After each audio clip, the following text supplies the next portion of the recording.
Hello class, this is me again your Hindi teacher Anita Tripathi. और यहाँ पर हम लोग चिट्ठी से काव्यखंड से श्री राम लक्ष्मण परशुराम संवाद की चर्चा कर रहे हैं। तो पिछली बार के लेक्चर में मैंने आपको बताया था कि श्री लक्ष्मण जी ने कायर और सूरवीर के बीच में अंतर बताया है। और वो अंतर क्या है? वो अंतर यह है कि जो सूरवीर होता है वो युद्ध क्षेत्र में युद्ध करता है, और जो कायर होता है वो अपनी प्रशंसा अपने आप करता है।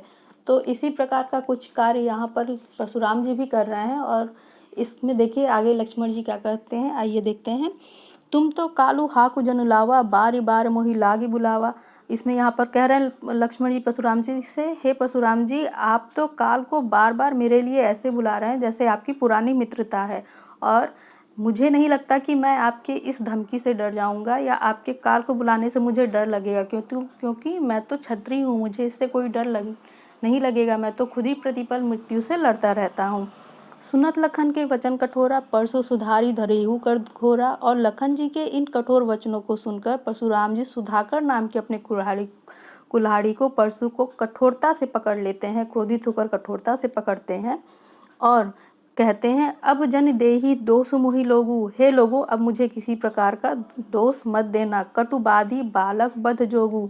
यह जो कठोरता से बात करने वाला बालक है वो वध के योग्य ही है, क्योंकि इसके अंदर मर्यादा तो है ही नहीं। ये तो छोटे बड़े का ज्ञान जानता ही नहीं है। बाल बिलो की बहुत मैं बाचा, बालक समझकर बहुत मैंने इसे बचाया है। अब येहू मर निहार भाषाचा। और मैं सत्यतापूर्ण तरीके से कह रहा हूँ, सत्यता से कह रहा हूँ कि अब तुम लोग इस बालक को मरते हुए ही यहीं पर देखोगे। कौशिक कहा क्षमिह अपराधु। यहाँ पर कौशिक जी कहते हैं, विश्वामित्र जी कहते हैं, हे परशुराम जी, हे महामुनि, अपराध को क्षमा करिए। बाल दोष गुण गनिहे ना साधु। जो साधु होता है, जो संत होता है, जो ब्राह्मण होता है, वो बालक के गुणों या दोष को गिनता नहीं है, वो उसे क्षमा कर देता है। खर कुठार में अकुरन को ही, आगे अपराधी गुरुद्रोही। तो परशुराम जी कहते हैं उनसे, हे कौशिक सुनो, ये जो मेरा कुठारा है, जो कुल्हाड़ा है, खर कुठार जो दुष्ट होते हैं और अकुरन को ही और दुष्टता का कार्य करने वाले होते हैं, उनको उनके अपराध का दंड जरूर देता है। आगे अपराधी गुरुद्रोही, और मेरे आगे तो मेरे गुरु का द्रोही खड़ा है, मेरे गुरु का अपमान करने वाला खड़ा है। तुम कैसे सोच रहे हो कि मैं इसे छोड़ दूंगा? उत्तर देत छोड़ू बिन मारे, केवल कौशिक सील तुम्हारे। और हे कौशिक सुनो, विश्वामित्र सुनो, कि इस बालक को मैं बिना कोई उत्तर दिए और बिना मारे ही छोड़ रहा हूँ, क्योंकि ये तुम्हारी बात है, तुम मुझसे ये बात कह रहे हो, इसलिए मैं इस तुम्हारी मर्यादा को रखते हुए इस बालक को जीवित छोड़ रहा हूँ। नाई तो यही काटी कुठार कठोरे, नहीं तो इसी कठोर कुल्हाड़ी से काटी मैं इसका वध कर देता। और गुरही उरीन होती हूँ श्रम थोड़े, और थोड़ी सी ही मेहनत से मैं अपने गुरु के ऋण से भी मुक्त हो जाता। माता पिता के ऋण से तो मैं पहले ही मुक्त हो चुका हूँ, और अपने गुरु के ऋण से भी मैं मुक्त हो जाता। गाधि सुनु का हृदय हसी, मुनहि हरिहरे सूझ।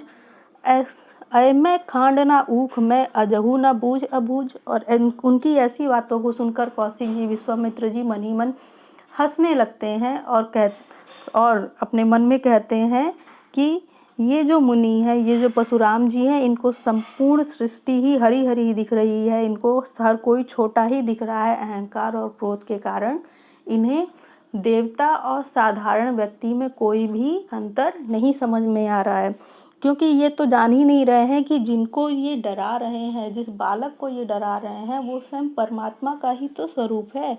और ये कोई गन्ने से बना हुआ शस्त्र नहीं है कि ये अपने कुल्हाड़ी से काट देंगे और इसकी मृत्यु हो जाएगी या ये टूट जाएगा। ये तो लोहे का बना हुआ शस्त्र है, ये तो बहुत मजबूत बालक है और ये इसको डरा नहीं सकते हैं। कहेहू लखन मुनि सील तुम्हारा। और उनकी बातों को सुनकर फिर लक्ष्मण जी चिढ़ाते हुए उनसे कहते हैं कि हे मुनि, तुम्हारे सील के बारे में मैंने बहुत सुना, मतलब आपके सील, आपके प्रताप के बारे में मैंने बहुत सुना है। को नहीं जान विदित संसारा, सबको पता है और सारे संसार में पता है कि आपकी मर्यादा, आपका प्रताप क्या है। माता पिता ही उरहीन भइनी के, और अपने माता पिता के ऋण से तो आप बहुत अच्छे तरीके से निपट गए हैं। गुरु ऋणु रहा सोच बड़ जी के, और गुरु के ऋण के बारे में सोच सोच कर आपका जी मचला रहा, आपका मन व्याकुल हो रहा है। सो जनहू हमरे ही माथे काढ़ा, जो कि लग रहा है मेरे ही माथे पे लिखा हुआ है, लग रहा है मुझे ही मारकर आप अपने गुरु के ऋण से उऋण हो जाएंगे, उनसे मुक्ति पा लेंगे। दिन चली गए ब्याज ही बढ़ी बढ़ा, और ऐसा लग रहा है कि बहुत दिन हो गए हैं और उस ऋण का ब्याज जो है बढ़ता ही जा रहा है, जिसे आप मुझे मारकर ख़त्म करना चाहते हैं। अब आनी व्यवहारिया बोली, और अब बुला लाइए, आनिया मतलब बुला लाइए, व्यवहारिया ऐसे व्यक्ति को जो धन का हिसाब किताब रखता हो, और मुझे बताइए।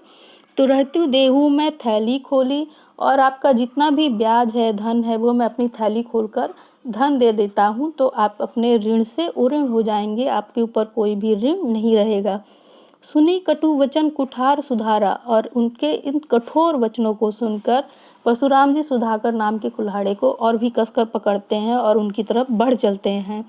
हाय हाय सब सभा पुकारा, और ऐसा देखकर सारी सभा हाय हाय करके पुकारने लगती है। भृगुबर परसु देखा बहुमोही, विप्र विचार बचो नृपदोही। इसको देखते हुए श्री लखन जी उनसे कहते हैं, हे भृगुबर, हे भृगु के पुत्र, आपके इस परशु को मैंने बहुत बार देख लिया है, और हे नृपदोही, हे राजाओं का नाश करने वाले ब्राह्मण, मैं जानता हूँ कि आप बहुत पराक्रमी हैं, लेकिन आप एक ब्राह्मण हैं, इसीलिए मैंने भी आपको क्षमा कर रखा है, यानी मैं भी इसीलिए आपको बचा रहा हूँ क्योंकि आप ब्राह्मण हैं। मिले न कबहू सुभत रन गाढ़े, कभी भी आपको कोई अपने पराक्रम से बढ़कर कोई मिला नहीं, अपने पराक्रम वाला। द्विज देवता घर ही के बाढ़े, और देवता और जो ब्राह्मण थे, यानी सामान्य जितने व्यक्ति थे, वो जो इतने भी व्यक्ति आपको आज तक मिले हैं, उनका जो पराक्रम था वो आपसे कम ही था, इसीलिए आप उनसे जीतते चले गए। कोई आपके समान सूरवीर महाप्रतापी अभी तक आपको मिला नहीं है जो आपको टक्कर दे सके, जो आपसे युद्ध कर सके, इसीलिए आप सबसे लड़ना चाहते हैं, और आपको देवता और सामान्य व्यक्ति में कोई भी अंतर समझ में नहीं आ रहा है। अनुचित कही सब लोग पुकारे, और जब इतनी बड़ी बात होने लगती है, दोनों तरफ से क्रोध बहुत ज़्यादा बढ़ने लगता है, तो अनुचित है ऐसा कहकर सब लोग कहने लगते हैं, पुकारने लगते हैं।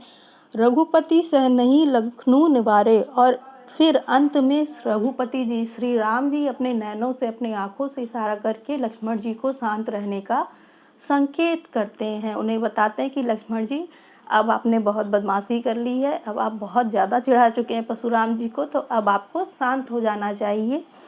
लखन उत्तर आहुति सरिस भृगुकोप कृषाणु, और भृगु के जो पुत्र थे उनका कोप था, जो क्रोध था, उसको कृषाणु बढ़ाने में लखन के उत्तर आहुति का कार्य कर रहे थे, उनके क्रोध को और बढ़ा रहे थे।